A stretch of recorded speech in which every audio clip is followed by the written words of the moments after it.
오늘 부활주일의 예배로 우리가 드리고 있습니다.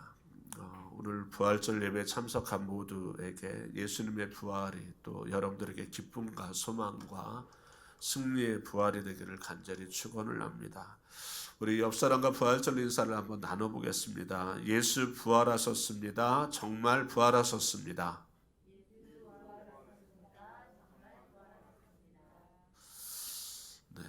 우리가 성경에 보면 첫 번째 아담, 두 번째 아담 그렇게 이야기를 합니다. 창세기에 나오는 첫 번째 아담, 그리고 신약에 우리에게 오셨던 예수 그리스도를 두 번째 아담이라고 표현을 합니다.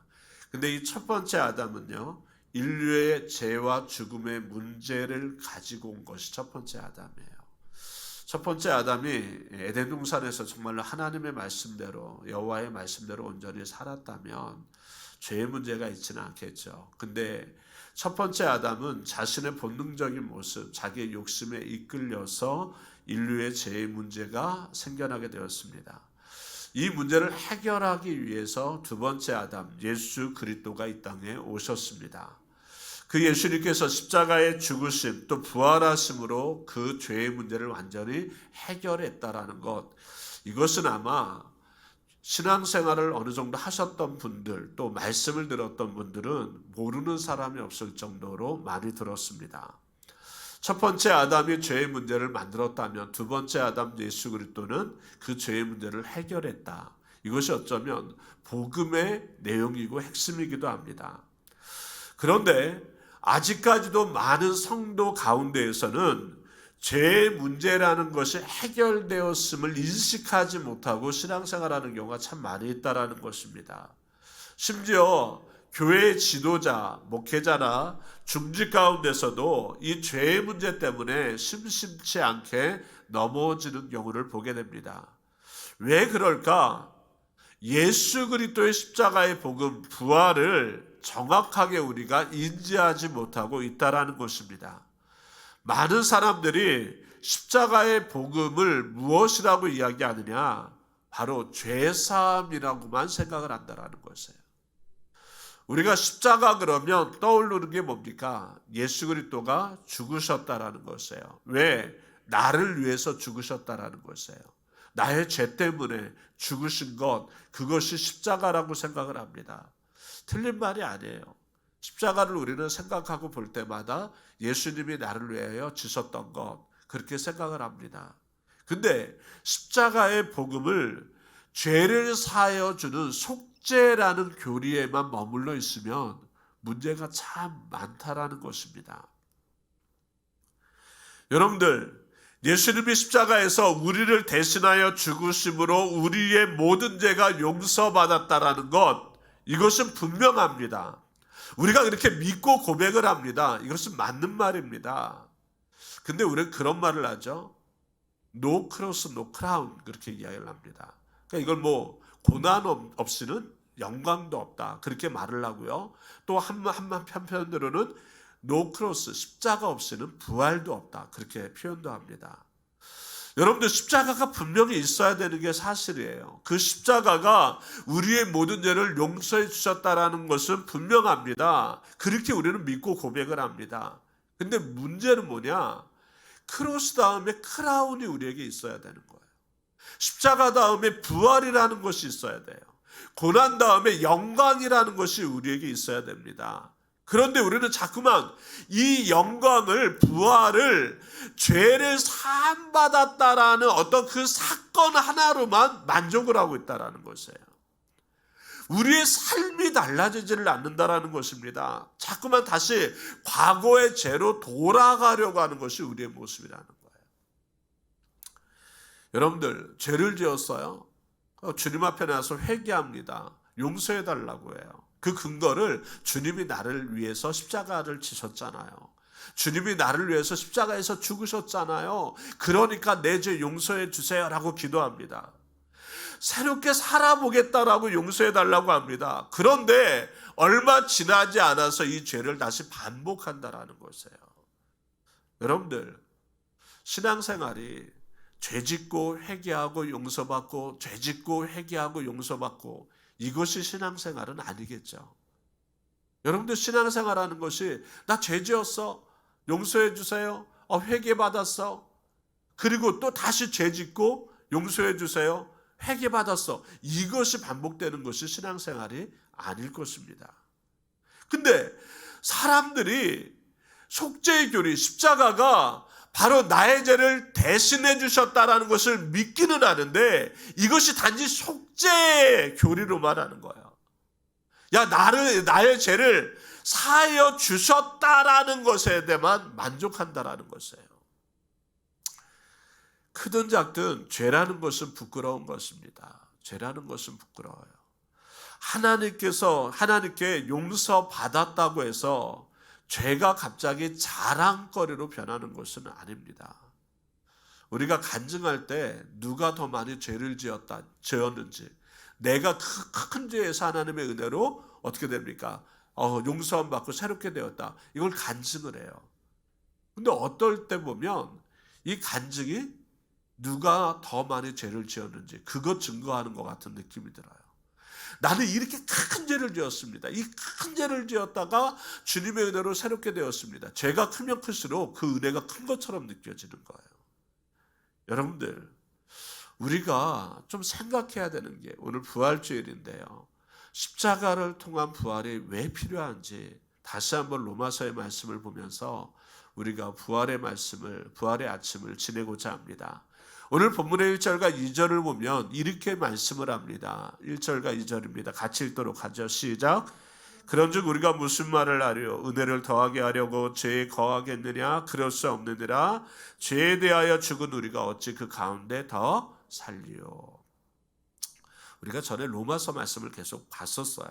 근데 오늘 본문의 말씀을 다시 한번 상고하는 것 같은데, 그런즉 우리가 무슨 말을 하려? 은혜를 더하게 하려고 죄에 거하겠느냐?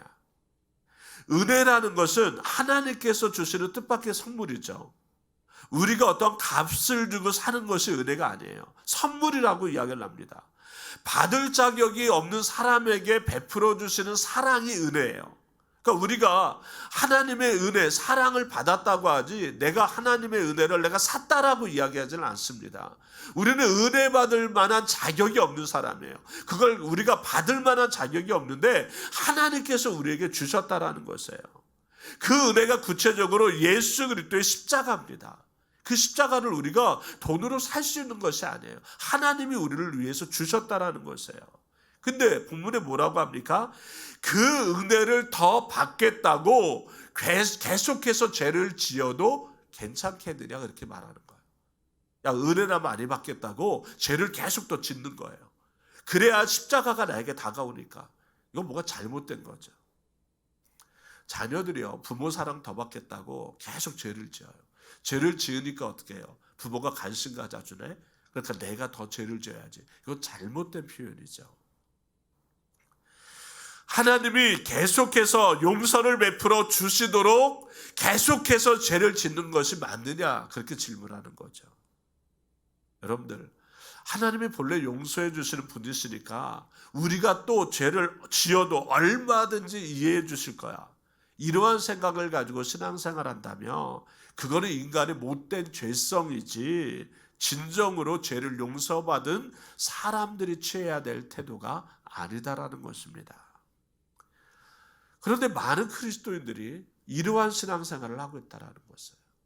하나님의 은혜를 더 받아야 되는 것을 죄라는 것으로 자꾸만 생각을 해요. 죄를 많이 지으면 하나님의 은혜가 더 커지는 듯한 느낌이 드는 거예요. 그러니까 죄의 반복을 대수롭지 않게 생각을 해요. 야, 죄 지어도 하나님의 은혜를 나 또 받아. 그러면 돼. 그러니까 죄에 대해서 별로 무감각한 그러한 모습이 되어버리는 것입니다. 십자가의 복음을 죄사함이라는 속죄의 교리로만 알고 있으면 문제가 커진다라는 것이에요. 그러면 크로스는 있는데 크라운이 없는 거예요. 실제적으로 십자가라는 사건이 우리에게 있는데 십자가 사건을 통한 영광이라는 부활의 사건이 우리에게 다가오질 않은 것이에요. 여러분들, 십자가의 복음이 무엇일까? 오늘 본문의 2절에 이렇게 말씀을 합니다. 2절 다시 한번. 그럴 수 없느니라. 죄에 대하여 죽은 우리가 어찌 그 가운데 더 살리요. 죄에 대해서 어떻게 되었다? 죽었다 그렇게 표현합니다. 죄에 대하여 죽은 우리가.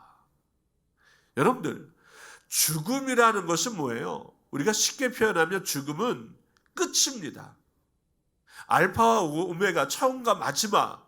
우리가 태어남과 죽음이라는 것은 처음과 끝을 이야기하는 거예요.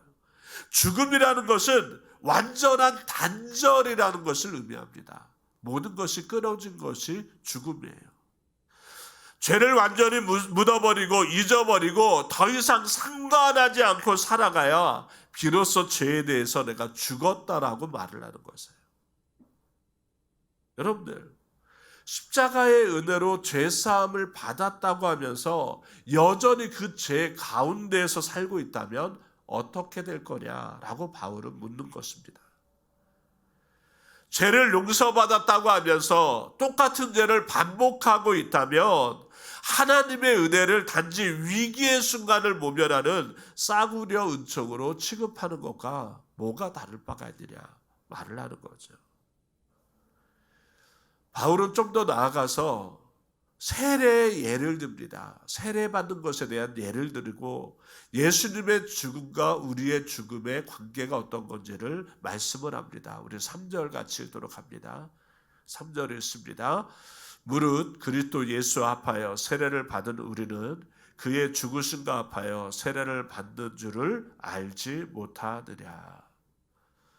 지금의 세례와 사도 바울의 시대의 세례는 좀 다릅니다. 지금의 세례는 우리가 그냥 목사님들께서 머리 안수하시는 것으로 세례를 대신하죠. 근데 침례교회는 아직까지도 물에 들어갔다 나오는 침례를 행합니다. 당시의 세례는 침례를 이야기하는 것입니다. 물속에 완전히 잠겼다가 다시 나오는 형식이죠. 왜 침례를 할까? 침례의 의미가 있습니다. 물에 잠긴다라는 것은 우리의 옛사람이 죽는다라는 뜻이에요. 사람이 물에 잠기면 어떻게 됩니까? 죽지요. 그의 물 밖으로 나올 때 새로운 사람으로 다시 태어난다라는 것을 의미합니다. 그러니까 죄에 대해서 죽는다라는 것도 역시 마찬가지라는 것이에요.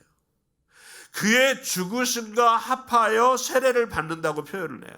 그의 죽으심과 합한다라는 것은 합한다라는 건 그의 속으로 들어간다라는 거예요. 그러니까 예수님의 죽으심 속으로 내가 세례를 받는다라는 것이에요. 여러분들, 세례를 받는다라는 것은 예수님의 죽으심 속으로 내가 들어가겠다라는 거예요. 예수님의 십자가 사건으로 내가 들어가겠다라는 것이에요. 여러분들, 우리는 세례를 제2의 영적인 생일이라고 이야기하지 않습니까? 다시 태어나는 것이 세례예요. 저 세례 받았어요. 그것을요, 성찬식에 참여하는 어떠한 그런 자격으로만 생각해서는 안 돼요. 성찬식에 참여한다라는 건 예수의 피와 예수의 살을 내가 나누는 거잖아요. 그것은 마지막에 주님이 십자가에 달리기 전에 제자들에게 행했었던 것이거든요. 그러니까 우리가 세례라는 것은 예수의 죽음에 내가 참여한다라는 뜻이에요. 예수의 죽음에 들어간다라는 것입니다.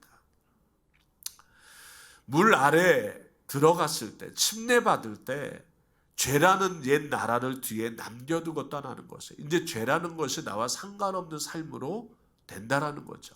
내가 이제는 영적으로 새롭게 죽는 모습이 되고 물 위에 올라와서 우리는 은혜라는 하나님이 주시는 새로운 영적인 은혜로 살아간다라는 뜻이 세례에 담겨져 있다라는 것이에요. 근데 이런 거죠. 세례 받을 때 예수와 함께 죽어야 되는데 나 예수와 함께 죽었어 라고 생각은 하고 세례를 받고 난 다음에 나의 삶이 똑같이 예수와 함께 살아가는 삶이 아니라 죄와 함께 살아가는 삶이라면 그것은 진정한 세례, 죽음이 아니다 라고 말씀을 하는 거예요. 4절과 5절은 또 이렇게 말씀을 합니다. 같이 읽도록 하죠. 4절과 5절입니다. 시작.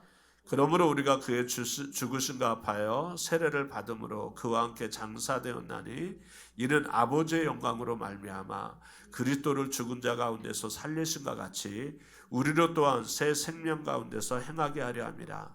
만일 우리가 그의 죽으심과 같은 모양으로 연합한 자가 되었으면 또한 그의 부활과 같은 모양으로 연합한 자도 되리라. 여러분들, 세례를 받음으로 그와 함께 장사되었다. 세례를 받는다라는 것은 예수 그리스도의 죽음에 내가 참여하는 거예요. 내가 그 십자가에 참여한다라는 것이에요. 십자가에 못 박히신 것처럼 내가 이제 죄에 대하여 십자가에 못 박히겠다라는 거예요. 나의 육신의 삶에 대해서 십자가에 못 박히겠다라는 거예요.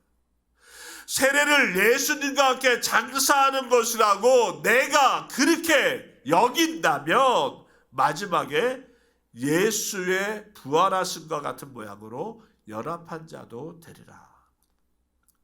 이제는 죽음과 같이 부활의 모습에도 내가 연합한 자와 같이 되는 것, 이것이 바로 우리의 믿음의 삶이라는 거예요.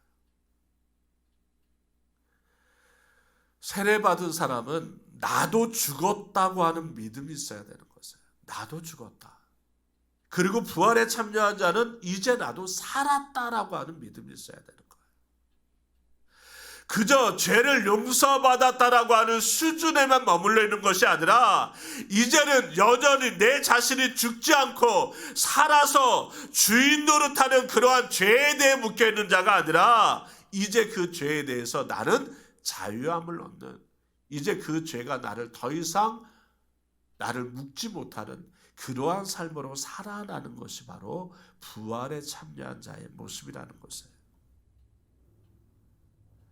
여러분들, 예수 그리스도의 십자가 복음은요, 내가 용서받았다라는 것을 넘어선 내가 죽었다로 나아갈 것을 요구하는 거예요. 단지 용서받았다라는 것으로 끝나는 것이 아니라 이제 나는 죽었다라는 것이에요. 우리 한번 고백을 해봅니다. 나는 십자가를 통하여 죽었다. 우리는 자꾸만 십자가를 통하여 용서받았다라는 것으로만 끝나는 거예요. 용서받았다라는 생각만 하니까 어때요? 또 죄짓고 뭐예요? 용서받으면 되는 거예요. 그러니까 자꾸만 용서라는 것만 생각을 하니까 죄짓고 용서받고 죄짓고 이게 계속 반복되는 거예요. 근데 생각해 보십시오. 내가 십자가에서 용서받았다는 걸 넘어서 십자가는 뭐라 그랬어요? 죽음이에요. 죽음. 끝이라는 거예요. 단절이에요. 그러면 내가 십자가에서 죽었다라는 것은 이제 죄가 더 이상 나를 붙들지 못해야 된다는 거예요. 더 이상 나는 죄에 붙잡힌 바 된 삶이 아니다라는 것이에요. 그것이 우리가 나아가야 될 신앙이라는 거예요. 자꾸만 반복하려는 것이 아니라 이제는 떨쳐버리는, 더 이상 죄가 나를 엄습하지 못하는 삶으로 나아가야 된다라는 것이에요. 세례받을 때 예수님과 함께 죽어 장사되어야 또 우리는 다시 예수님과 함께 부활할 수 있다는 것이에요. 십자가가 없이는 부활이 없어요. 부활이라는 것은 죽음이 있어야 부활할 수 있다는 거예요. 죽지 않았는데 어떻게 부활할 수 있겠습니까? 내가 십자가에서 죽지 않으면 나는 새로운 삶으로 살아날 수가 없다는 것이에요. 여러분들, 기분 전환이라는 것이 새로움이 아니라는 거예요. 야, 내 충전되었어. 그러한 느낌이 새로움이 아니라는 거예요. 완전히 죽고 다시 살아나는 것, 이것이 새로움이에요. 부활이에요. 예수와 세례에 합한 자, 십자가에 합한 자가 또한 예수의 부활에 합한 자가 되어야 된다라고 말씀을 하는 거예요. 여러분들, 우리가 십자가에서 죽을 때 부활에 합한 자가 될 수 있어요. 십자가에 죽을 때 우리는 죄로부터 자유로울 수 있는 자가 될 수 있습니다. 6절과 7절에는 이렇게 말씀을 하죠. 같이 읽도록 합니다. 시작. 우리가 알거니와 우리의 옛사람이 예수와 함께 십자가에 못 박힌 것은 죄의 몸이 죽어 다시는 우리가 죄에게 종노릇하지 아니하려 함이니 이는 죽은 자가 죄에서 벗어나 의롭다 하심을 얻었습니다. 여러분들, 옛사람이 왜 죽어야 되느냐? 다시는 우리가 죄에게 종노릇하지 아니하려 합니다.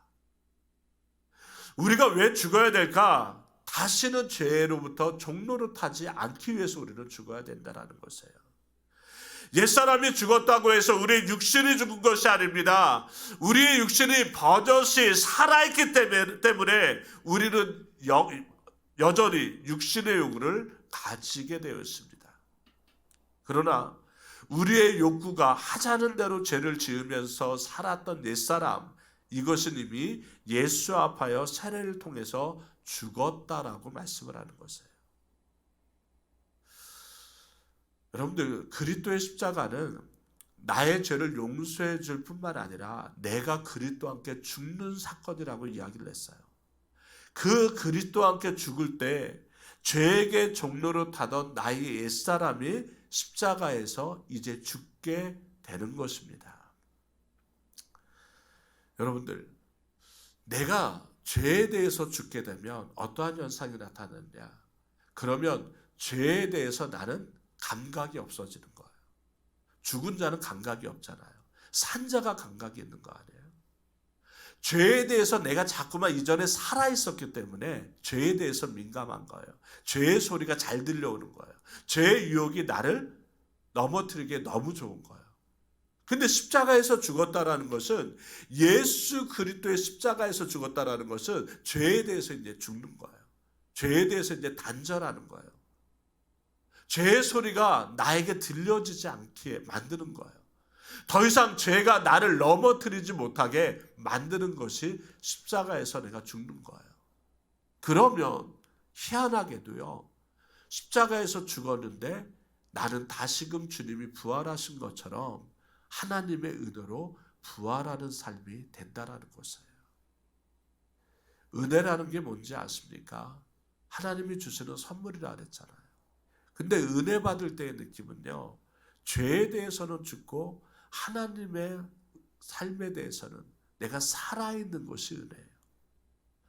은혜 받은 자의 모습은요, 죄에 대해서 정말로 예전에 세상에 대해서 너무나 전에는 잘 들렸는데 그것에 대해서 너무나 관심도 많고 세상의 것에 대해서 내가 귀가 쫑긋 죄에 대해서 이제 죽으니까, 십자가에서 죽고 부활하여 주님에 대해서 내가 다시금 태어나니까 이제 죄에 대해서 별 관심이 없는 거예요. 세상에 대해서 별로 관심이 없는 거예요. 그리고 하나님에 대해서, 하나님의 은혜에 대해서, 부활에 대해서 관심을 갖게 되는 거예요. 그러니까 십자가에 대해서 내가 죽게 되니까 새롭게 하나님에 대해서 살아나는 모습이 생기더라는 것입니다. 오늘 본문의 10절과 11절 마지막은 이렇게 말씀을 합니다. 같이 한번 읽어볼까요? 시작. 그가 죽으심은 죄에 대하여 단번에 죽으심이요 그가 살아계심은 하나님께 대하여 살아계심이니 이와 같이 너희도 너희 자신을 죄에 대하여는 죽은 자요 그리스도 예수 안에서 하나님께 대하여는 살아있는 자로 여길지어다. 예수 그리스도의 죽으심은 죄에 대하여 단번에 죽었다라고 말씀을 합니다. 우리가 단번이라는 것은 다시는 반복하지 않는 것을 단번이라고 이야기를 해요. 한 번에. 죄에 대하여 단번에 죽는다라는 것은 이제 예수 그리스도의 십자가 사건 그 한 번으로 충분하다라는 것이에요. 죄에 대하여 더 이상 예수 그리스도의 십자가 사건이 아니라 한 번의 십자가 사건으로 충분하다라고 말씀을 합니다. 그러면서 이와 같이 너희도 너희 자신을 죄에 대하여 죽은 자로 여길지어라. 그렇게 말씀을 하죠. 이와 같이 같은 방식으로 뭐예요? 예수 그리스도가 십자가에 죽으신과 같은 방식으로 너희는 죄에 대하여 죽은 자로 여겨라. 그렇게 말씀을 해요. 여러분들, 쉽게 표현하면 예수 그리스도가 십자가에서 죽어서 부활을 쟁취하신 것처럼 너희들이 예수 그리스도와 같이 십자가에 죽으면 예수의 부활을 너희도 쟁취하는 삶이 된다 말씀을 하는 거죠. 그것은 단번이라는 것이에요. 여러분들, 죄는 여러분들이 알지 못하는, 우리가 알아듣지 못하는 이제 사어로 말을 할 뿐이라는 것이에요. 전에는요, 죄라는 것이 나에게 모국어예요. 그러니까 죄라는 것이 모국어는 뭐예요? 알아듣는 말이잖아요. 내가 죄에 십자가에서 죽기 이전에는요, 죄가 하는 말이 다 들려요. 죄의 유혹이 다 들렸단 말이에요. 그런데 내가 십자가에서 나를 죽이고 나니까, 예수 그리스도와 함께 죽고 나니까 이제 죄가 나에게 하는 말이 안 들려요. 왜? 모국어가 아니라 사어예요. 사어, 죽은 언어예요. 여러분들 영어 잘하시는 분들은 외국인 앞에 서는 게 두렵지가 않겠죠. 근데 내가 영어를 통 몰라요. 그럼 외국인 앞에 이렇게 설면 좀 두렵기도 하고요. 두렵지도 않아요. 아주 모르니까. 열심히 누가 옆에서 이야기하면 알아듣지 못하니까 반응을 안 하겠죠. 알아들어야 반응을 하는데 알아듣지 못하면 반응을 못해요. 그런 일이 있었다 그랬죠. 이제 미국에서 형님네 자녀들이 전에 한국에 왔었어요. 식구들이. 그래서 그 자녀들이 영서서 저희 자녀들이랑 비슷해요. 이제 3호 쪽 외가 쪽에 그 형님네 아들인데 같이 이제 영화관을 광주 CGV를 갔습니다. 그때 이제 영화를 같이 보는데 마블 영화였던 것 같아요. 열심히 보면서 우리는 자막을 보잖아요. 열심히 이제 자막을 보면서 이해를 하고 있는데 갑자기 이 두 아이는 열심히 영화를 보다가 웃는 거예요. 근데 그 차이가 몇 초 안 돼요. 뭐 한 1, 2초 정도 될까? 걔네들이 웃는데 우리는 그 다음에 웃어요. 우리는 그 영화에서 열심히 말하는 것에 대해서 듣지 않고 뭘 보는 거예요? 자막을 보니까 늦는 거예요. 여기서는 웃는데 우리는 그 다음에 웃어요. 참 우습다라는 생각이 들었어요. 반응이 늦는 거예요. 반응이 늦어요. 자막도 없으면 어땠을까요? 근데 장면을 보고 좀 대충 맞춰서 웃긴 했을 거예요. 우습다라고 했겠지만 그것도 안 됐으면 가만히 지나가는 거죠. 여러분들 십자가에서 죽는다라는 것, 내가 예수가 부활한 것처럼 부활한다라는 건 다른 게 아니라 이제 십자가의 죽음으로 내가 죽었고 내가 다시금 예수가 부활하심으로 새롭게 살았다라는 것은 이제는 죄에 대해서 내가 반응을 안 한다라는 거예요. 죽었기 때문에. 죄에 대해서 반응을 안 하고 죄의 소리에 내가 귀 기울이지 않고 내가 세상에 대해서 별로 관심이 없는 거예요. 그리고 하나님의 영적인 것에 대해서 귀를 기울이고 하나님의 말씀이 들려지기 시작하는 것이에요. 죄에 대해서 죽지 않으면, 십자가에서 죽지 않으면 부활의 영광이 나에게 없어요. 그 부활의 영광이 나에게 다가오질 않습니다. 죽지 않은 자가 어떻게 부활이라는 것에 대한 기쁨이 있겠어요? 죽어본 자가, 내가 죽었다라고 생각하는 자가 살아남의 기쁨을 얻을 거 아니에요. 여러분들 다시 살아난 기쁨을 우리는 잘 못 느껴요.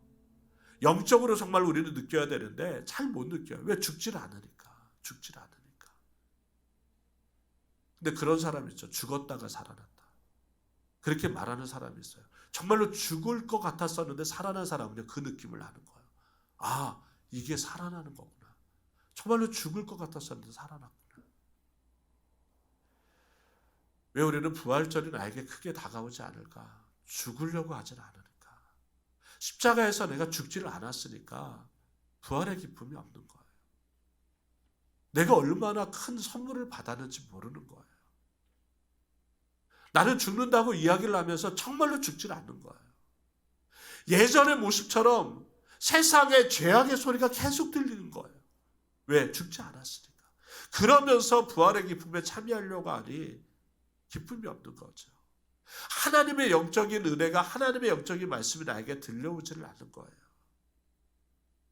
여러분들, 부활에 참여한다는 것은 더 이상 세상에 대하여 내가 살아있는 자가 아니라는 거예요. 이제 죽는 자예요. 세상에 대해서 죽을 때 나는 하나님에 대하여 살아나는 모습이 될 수 있습니다.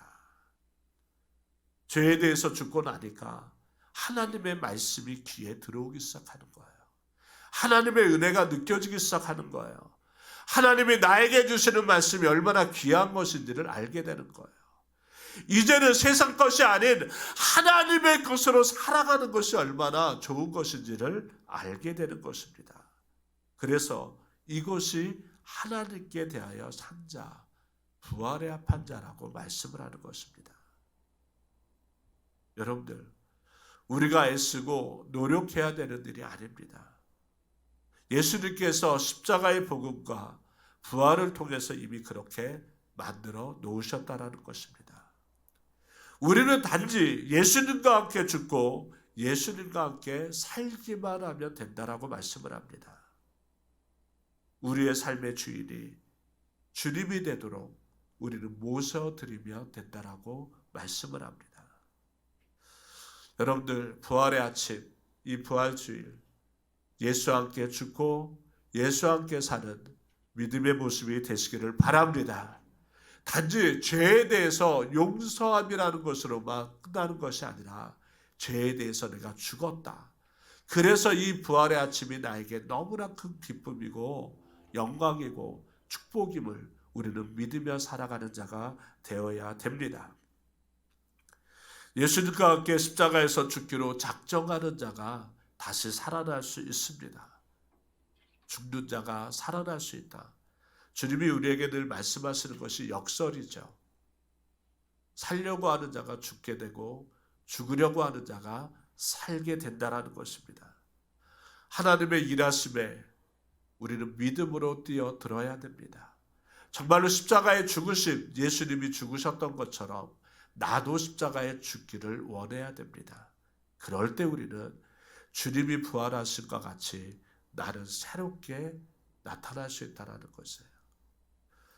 어느 한 선생님이 주일학교 교사가 학생들에게 부활주일을 앞두고 이렇게 숙제 같은 숙제를 좀 내줬어요. 다음 주일이 부활주일이니까 너희들이 생명이 될 수 있는 것을 상자에 하나씩 담아오라고 그렇게 이야기를 했습니다. 자기 반 아이의 초등학교 3학년 정도 되는 자기 반 아이 중에는 조금 이렇게 장애가 있는 학습장애나 지능이 조금 떨어지는 아이가 있었어요. 부활주일 아침이 돼서 아이들이 왔는데 상자들을 하나씩 가지고 옵니다. 상자를 이제 가져온 것을 열어보는데 어떤 아이는 그 안에 나비가 들어있고 또 어떤 아이는 그 안에 꽃이 들어있고 어떤 아이는 그 안에 파란 풀이 이렇게 들어있는 거예요. 생명을 의미하는 것들이 이렇게 있었습니다. 나름대로 이제 예수님이 부활하셨으니까 생명을 이렇게 해놓은 거예요. 근데 이 아이가 이제 상자를 하나 가져왔는데 이 아이가 웃으면서 이제 상자를 선생님께 펼쳐 보이는 거예요. 그 상자의 문을 딱 열었는데 그 상자 안에는 아무것도 들어있지 않은 거예요. 선생님이 당황을 했습니다. 당황을 하면서 아니 아이가 조금 다른 아이랑 이렇게 같지 않은데 똑같은 그러한 숙제를 내줘서 아이가 많은 당황을 이렇게 한 거 아닐까. 참 미안하다. 이러한 숙제를 똑같이 내줘서 그렇게 생각하고 있는데 이 아이가 웃으면서 선생님에게 말을 합니다. 선생님이 늘 말씀하셨잖아요. 예수님께서 십자가에서 죽으시고 돌무덤에 갇히셨는데 그런 돌무덤이 비어 있었다라는 것. 그거를 늘 말씀하셨는데 이 상자가 무덤이라는 거예요. 무덤을 열었는데 어떻게 해요? 비어 있어서 아무것도 없다라는 거예요. 선생님이 그 아이의 그 말을 들으면서 정말로 귀하게 감격한 거예요. 이 아이의 믿음이 정말 큰 믿음이라고 그가 다시 한번 선생님이 깨닫게 되는 거예요. 우리는 부활을 이야기합니다. 십자가를 이야기합니다. 그러면서 정말로 그 십자가에 내가 죽지 않으면서 예수님의 부활하시면 어떻게 동참할 수 있을까? 그 기쁨을 어떻게 나눌 수 있을까? 십자가 없이는 부활도 없다. 고난 없이는 영광도 없다. 여러분들, 믿음 생활은 나를 죽이는 거라고 이야기하잖아요. 내가 죽으면 예수가 삽니다. 내가 죽으면 주님이 사세요. 그러면 나의 삶이 바뀌어지게 되는 거예요. 내가 죽었으니까 세상이 나에게 큰 의미가 없어요. 세상을 등진하는 것이 아니라 세상이 나를 움직이는 것이 아니라 이제 주님이 나를 움직이는 삶이 될 수 있습니다. 여러분들 이 부활의 날, 부활주일, 예수의 부활이 여러분들의 삶을 움직이고 예수의 부활이 여러분들에게 기쁨이 되고 예수의 부활이 여러분들의 삶에 만족이 되는 귀한 믿음의 삶 되시기를 주님의 이름으로 축원을 드립니다.